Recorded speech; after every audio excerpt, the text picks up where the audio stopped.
Hello friends, good morning. ARR let's study channel पे आपका स्वागत है। आई होप आप सभी ठीक होंगे।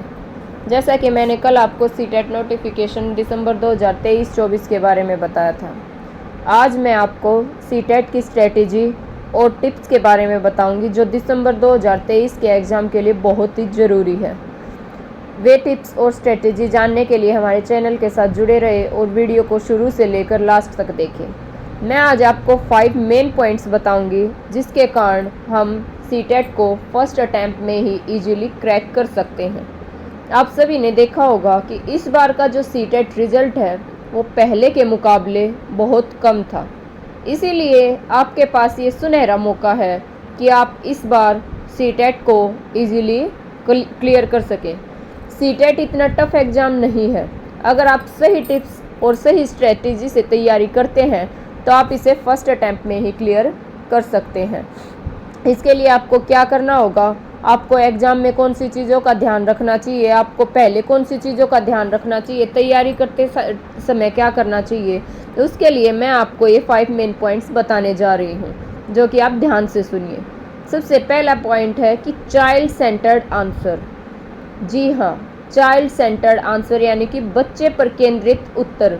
आपको हमेशा पेडागोजी में जब भी आप सीटेट का पेपर सोल्व कर रहे हैं या तैयारी कर रहे हैं तो आपको हमेशा बच्चे से रिलेटेड आंसर देना जो कि बच्चे के लिए सही हो।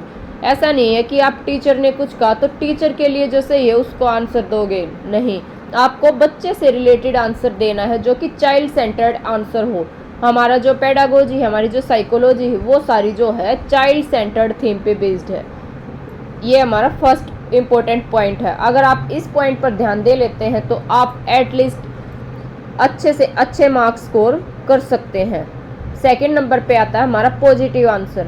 हमें कभी भी नेगेटिव आंसर क्लिक नहीं करना है, यानी कि हमें कभी भी नेगेटिव आंसर को चूज नहीं करना है, क्योंकि हम बच्चों को पढ़ाने जा रहे हैं तो बच्चों को पढ़ाते समय हमें हमेशा पॉजिटिव आंसर की तरफ जाना है, यानी कि हमें हमेशा पॉजिटिव आंसर को चूज करना है। अगर आप पॉजिटिव आंसर को चूज करते हैं तो वो बच्चे के लिए भी बहुत ही हितकारी होगा, इसीलिए आपको पॉजिटिव आंसर चूज करना है। उसके बाद आपको बच्चे को एनकरेज करने वाले, मोटिवेट करने वाले, यानी कि जो बच्चे की उत्सुकता को बढ़ाए, जो बच्चे में लगन को बढ़ाए, क्रिएटिविटी को बढ़ाए, ये सारी चीज़ें आपको, इन सभी चीज़ों को ध्यान में रख कर आपको आपका आंसर सिलेक्ट करना होगा। अगर आप ये पॉजिटिव आंसर, एनकरेजमेंट, मोटिवेशनल, इन सभी क्रिएटिविटी, इन चीज़ों को ध्यान में रखकर अगर आप सीटेट पेपर की तैयारी करेंगे और सीटेट का एग्ज़ाम सोल्व करेंगे तो आप कभी भी फेल नहीं होंगे। सेकंड पॉइंट हमारा पॉजिटिव आंसर्स के लिए। थर्ड नंबर पे आता है हमारा, कई बार ऐसा होता है कि हम जो है क्वेश्चंस तो पढ़ लेते हैं या फिर हमारे पास 150 मार्क्स का पेपर होता है और 150 मिनट्स ही हमें मिलती हैं, तो कभी कभी टाइम की दिक्कत हो जाती है जिसके कारण हम जो है क्वेश्चन को पूरा पढ़ नहीं पाते या लेफ्ट कर देते हैं। तो फटाक से आपको क्या करना है कि आपको सिर्फ आपने क्वेश्चन देखा, क्वेश्चन में देखते ही जो आपको सबसे लॉन्ग आंसर दिखा, यानी कि जो आपको सबसे लॉन्ग ऑप्शन दिखा, उसमें आप उसको क्लिक कर दीजिए। ऐसा हर बार तो नहीं होगा कि वो हर बार ठीक होगा, लेकिन मोस्ट प्रोबेबली 60-70% ऐसा होता है कि जो लॉन्ग आंसर होता है, लॉन्ग ऑप्शन होता है, वो हमारा राइट मिलता है। आप प्रीवियस ईयर निकाल के देखिए, बहुत सारे ऐसे क्वेश्चंस मिलेंगे जब आपको उसके बारे में कुछ भी जानकारी नहीं या फिर आपके पास समय कम है तो आप उसको सोल्व करेंगे तो लॉन्ग आंसर है, जो लॉन्ग ऑप्शन है, वो हमारा आंसर मिलेगा। इसके बाद क्या आता है, हमारा आता है एक्सेप्ट और नोट वाले क्वेश्चन। बहुत सारे बच्चे क्या करते हैं कि एक्सेप्ट और नोट की तरफ ध्यान नहीं देते और आंसर्स देखकर उनमें से कोई भी एक ऑप्शन चूज कर देते हैं। आपको ऐसा बिल्कुल भी नहीं करना है कि पेपर बनाने वाला जो है क्वेश्चन को इस तरीके से बनाता है कि वो एक्सेप्ट और नोट इन दोनों को इस तरीके से इन्वॉल्व करता है कि आप उसमें कंफ्यूज हो जाते हैं। आपको कंफ्यूज बिल्कुल भी नहीं होना है। आपको कंफ्यूज ना होकर एक्सेप्ट और नोट को देखकर तभी आंसर को सोल्व करना है। चारों ऑप्शंस को ध्यान से पढ़ना है। ऐसा नहीं कि आपने क्वेश्चन देखा और एक ही आंसर देखकर आपको लगा कि वो ठीक है और आपने उसको सिलेक्ट कर लिया, नहीं, बिल्कुल भी नहीं।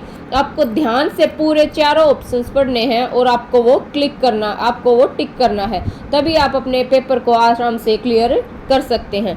अब लास्ट में आता है हमारा 5th पॉइंट, सबसे मेन और सबसे इम्पोर्टेंट पॉइंट, वो आता है हमारा पेडागोजी। सीटेट का पेपर 150 मार्क्स का होता है, सभी को ये पता है। लेकिन उसमें से जो 5 पार्ट्स होते हैं, उन 5 पार्ट्स में से 15-15 मार्क्स का कंटेंट और 15-15 मार्क्स की पेडागोजी आती है। अब जो वो 15-15 मार्क्स की पेडागोजी आती है, उसको अगर हम पांचों सब्जेक्ट के पेडागोजी के पार्ट को मिलाए तो हमारे पास 75 मार्क्स हो जाते हैं। यानी कि हमें पास होने के लिए कितने चाहिए, 90 मार्क्स। और पेडागोजी हमारे पास कितने मार्क्स की है, 75 मार्क्स की। अगर आप 75 में से 60 प्लस स्कोर भी पेडागोजी में कर लेते हैं तो जो बाकी के 30 मार्क्स हैं वो आप अपने बाकी के कंटेंट में से CDP, math, English, EVS, Hindi, इनमें से स्कोर कर सकते हो और सीटेट पेपर को इजीली क्लियर कर सकते हैं। सीटेट पेपर 1 हो या 2 हो, ये टिप्स दोनों ही पेपर्स के लिए बहुत ही इम्पोर्टेंट है। आपको पेडागोजी का बिल्कुल अच्छे से ध्यान करना। पेडागोजी के लिए आपको क्या करना है, पीवाईक्यू यानी कि प्रीवियस ईयर क्वेश्चन पेपर्स जो हैं उनको सोल्व करना है। ऐसा नहीं है कि आपने सिर्फ लास्ट ईयर का प्रीवियस ईयर देख लिया और आपने कहा कि हाँ हमारा तो हो गया। नहीं, आपको जो पिछले कई सालों से हैं, जैसे कि चलते आ रहे हैं, पिछले कई सालों से हमारा सीटेट एग्ज़ाम जो है साल में 2 बार होता आ रहा है। अब कुछ टाइम कोविड के कारण जो है ऑनलाइन भी हो गया था, उसके लिए भी आपको ऑनलाइन वाले भी पीवाईक्यू और जो है ऑफलाइन वाले भी पीवाईक्यू, उन दोनों को अच्छे से रिवाइज करना है। अगर आप सिर्फ पीवाईक्यू भी अच्छे से रिवाइज कर लेते हैं और उनमें से टॉपिक्स को सिलेक्ट करके तैयारी करते हैं तो भी आपका जो सीटेट पेपर 1 और 2 इजीली क्लियर हो सकता है। आई होप आपको मेरी वीडियो पसंद आएगी। इसी तरह की अच्छी इन्फॉर्मेशन जानने के लिए हमारे चैनल के साथ जुड़े रहे। हमारे चैनल को लाइक, शेयर एंड सब्सक्राइब जरूर कीजिएगा।